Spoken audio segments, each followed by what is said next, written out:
Chapter 20: Electric Potential and Electric Potential Energy.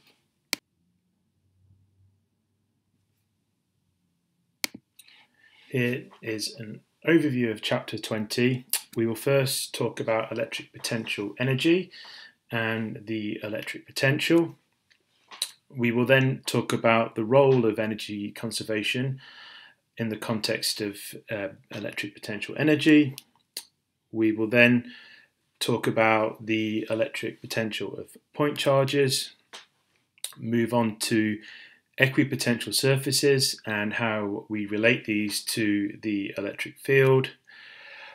We will then talk about capacitors and dielectrics and finish on electrical energy storage.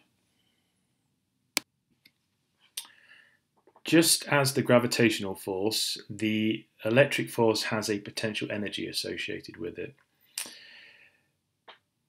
It therefore takes work to move an electric charge parallel to the electric field, and that work needed, W, is equal to minus Q0, which is the value of the charge, times E, which is the electric field, times D, which is the distance the charge moves.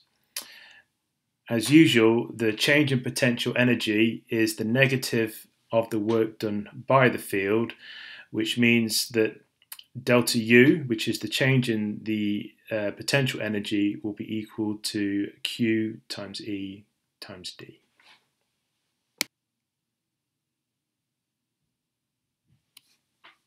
Since we define the electric field, it is useful to define the change in potential that a charge will experience. That change in potential delta V will equal the change in electric potential energy, delta U, divided by Q0, where Q0 is the value of the charge itself. From the previous slide, this simply follows as equal to minus the work done divided by the value of the charge. We will also introduce a new unit of energy, which is the electron volt, and this is simply the amount of energy gained or lost by an electron that travels through a potential difference of 1 volt, and that is equal to 1.6 by 10 to the minus 19 joules. This is a very small unit of energy, but as we'll see in the later chapter on atomic physics, it's a very useful unit that we use to measure the energy associated with electrons that surround atoms. Now we can relate the electric field to how rapidly the potential changes over distance quite simply. On the right we have a situation where we have two plates. One of the plates is positively charged and the other is negatively charged, and the direction of the electric field is from left to right. This will be the direction that a positive charge would move if it was placed in this system. On the bottom, if we draw the electric potential and how it changes with distance, we see that it starts off at a high value and then falls linearly with distance as we move from left to right. Numerically, this electric field can be calculated from the change in potential, delta V. This is equal to minus delta V divided by delta S, where delta S is the distance one travels in this system. In general, for a mass moving from point A to B, the total energy has to be conserved in this process, where the total energy is the potential and the kinetic energy added together. This is shown by the following relation, where the kinetic energy at point A plus the potential energy at point A has to equal the kinetic energy at point B plus the potential energy at point B. Note that the kinetic energies can be different and the potential energies have to be different as a result in order for the total energy to be conserved. For the electric force, the electric potential energy is equal to the charge times the electric potential. So one can rearrange the initial equation and find that the kinetic energy at point B has to equal the kinetic energy at point A plus Q times the potential difference between point A and point B.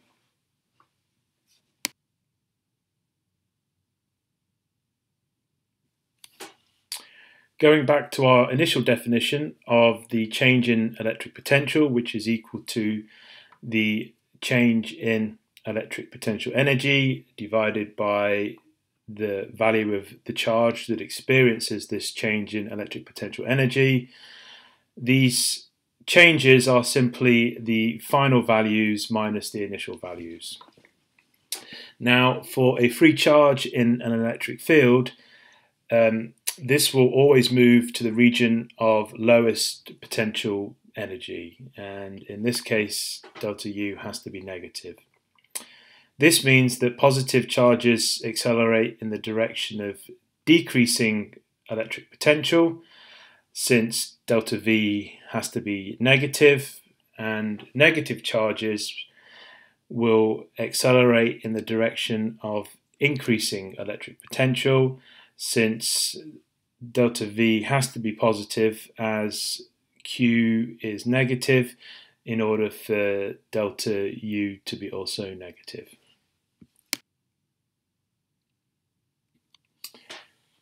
The potential energy between two charges is represented by U, and this is equal to K times Q0, which is the value of the first charge, times Q, which is the value of the second charge, divided by the distance r, which separates both charges. On the left, we start the charge Q0 at position A, and then we move this charge to position B. The difference in potential energy between points A and B is UA minus UB, which is equal to the potential energy at position A, which is KQ0Q over RA, minus the potential energy at position B, which is KQ0Q divided by RB.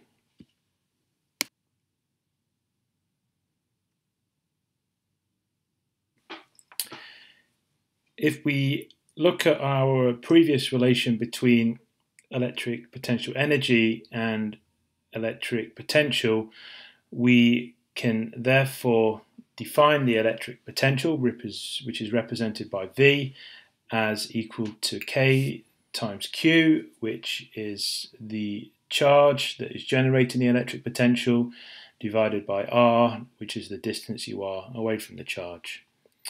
On the left, we have the electric potential of a positive charge in the xy plane.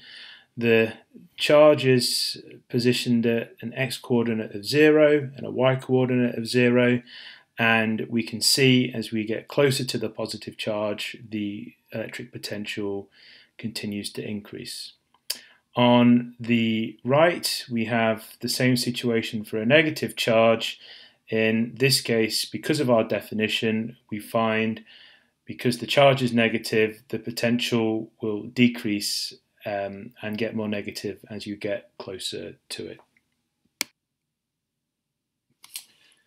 The convenient thing about electric potential is when you have multiple sources of electric potential, the total electric potential is simply the algebraic sum of each of the contributions.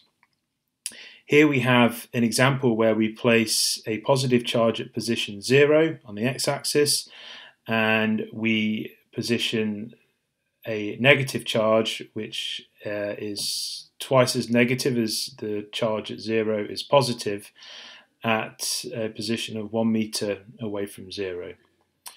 We start off on the left and we find that the potential will increase as we get closer to the positive charge. We will then pass it, we will find it will then decrease, and at a certain point it becomes negative as we get closer to the negative charge, and will continue to be negative as we move to the right. In this case, we have simply added both the contributions of potential at each of the positions to determine what the total potential is, which is represented by the red curve. Moving on to equipotential surfaces and the electric field. These are simply lines of equal potential, and this is shown in the diagram on the right, where we have a point charge in the center and the green circles represent the lines of equipotential. The electric field lines are always perpendicular to these equipotential lines. We find as we get further away from the positive charge, for each of these lines the potential will drop. The example is shown that we have one circle that represents 2 volts. As we move further out, the next circle represents 1.5 volts. And the biggest circle that we can see represents 1 volt.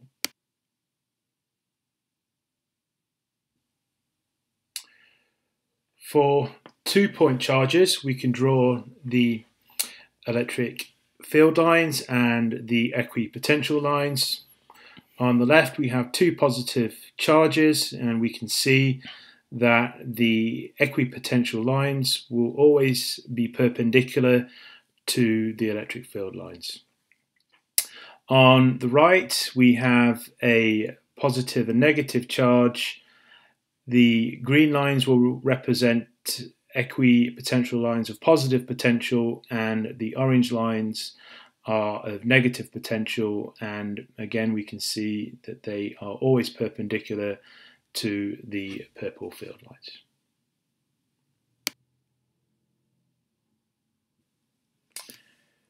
There are electric fields inside the human body. Since it is not a perfect conductor, that means that charge can build up and doesn't dissipate so easily. And because of these electric fields, we have to have potential differences. These differences can be measured by an electrocardiograph, and this is plotted for the heart's electrical activity, where we see peaks that correspond to the heartbeats of a human being.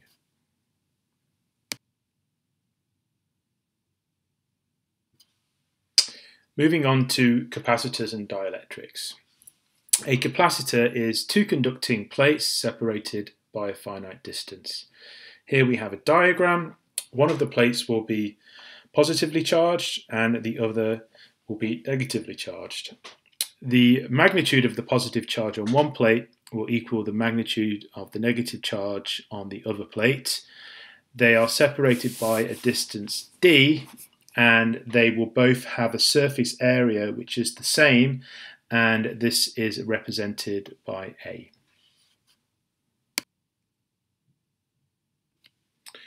The capacitance relates the amount of charge stored on a plate to the potential difference across both of the plates.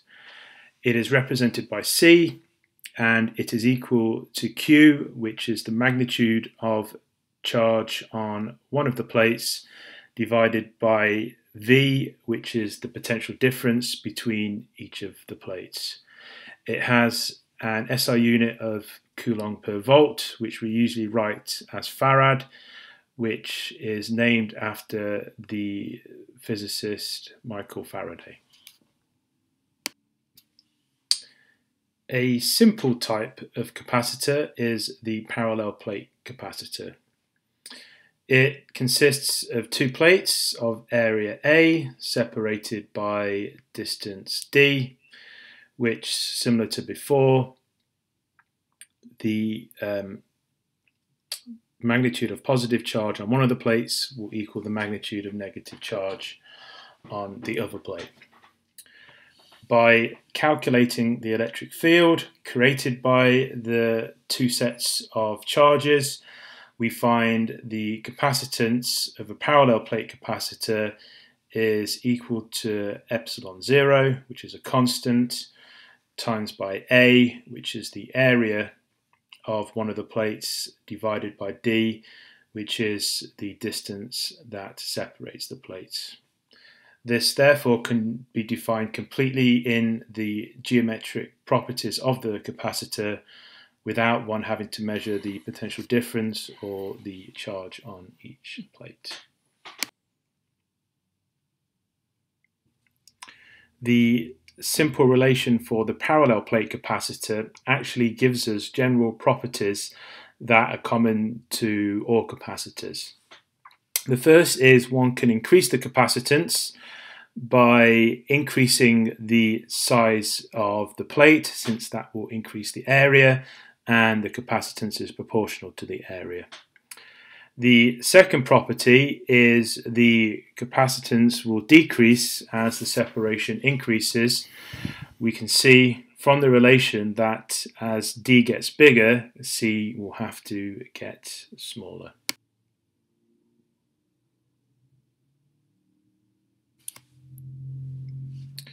A dielectric is an insulator, and when one is placed between the plates of a capacitor, it will serve to lower the potential difference but preserve the amount of charge on each of the plates. It lowers the potential difference due to the polarization of the material. This will increase the capacitance. We have an example here. So on the left diagram, we have our parallel plate capacitor. We then place our dielectric within the parallel plate capacitor, and what happens is the atoms in the dielectric will line up in a way which essentially reduces the electric field between the two plates but has no effect on the charge on each plate.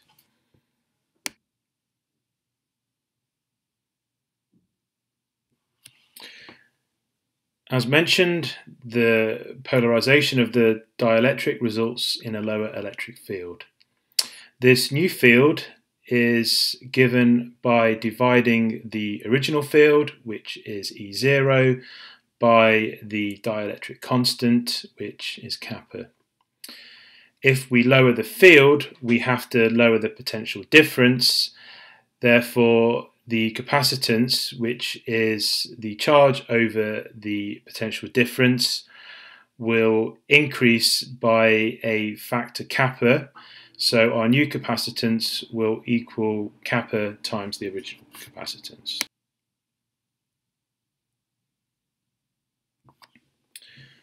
The dielectric constant is simply a property of the material.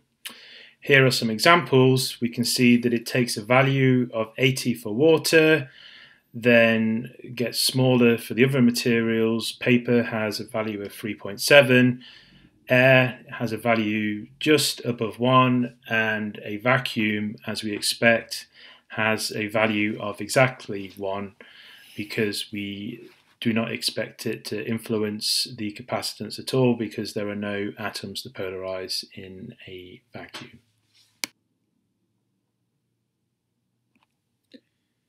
If the electric field in a dielectric becomes too large, it can tear the electrons off the atoms. These electrons will move to the positively charged plate, and the positive ions, which the electrons leave, will move to the negatively charged plate. The material therefore becomes a conductor. It is no longer an insulator, and since it's no longer an insulator, it is no longer a dielectric. We refer to this as dielectric breakdown, and the dielectric strength is the corresponding field at which the dielectric breakdown occurs. We have an example for different materials in the table on the right. Mica and Teflon have some of the largest dielectric strengths. Paper and Pyrex have less strength. The strength is volts per meter, which is a measure of the electric field strength.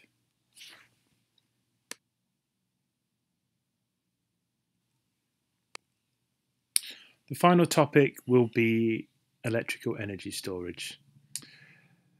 The total energy in a capacitor can be calculated by thinking about what happens when a capacitor is charged. The energy gain will equal the charge one places on the capacitor times by the potential difference. As the charge increases on each plate as we charge the capacitor up, so does the potential difference. The average potential difference in this process will therefore be half of the final potential difference, which is represented by V, and Q represents the final amount of charge that is placed on each plate. Therefore, the potential energy that we've gained in this process will be equal to half times Q times V. Taking our relations for capacitance, we can rearrange this equation and show that the potential energy will equal half times the capacitance V squared, or the charge on each plate squared divided by twice the capacitance.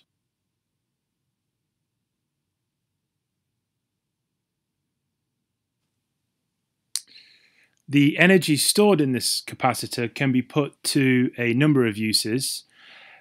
A camera flash is an example where a capacitor is charged and then it's discharged, and that energy goes through a light bulb and flashes to make a picture look better.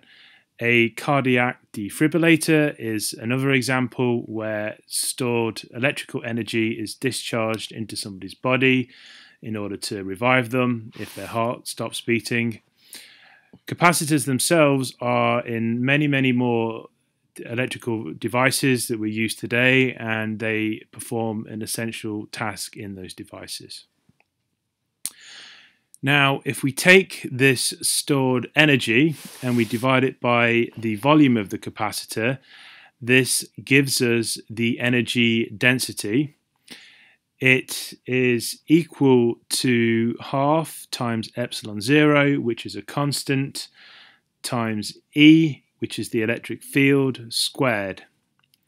This relation for the electric energy density is actually applicable to any situation where you have an electric field and you know the value of that electric field, which is E in this equation.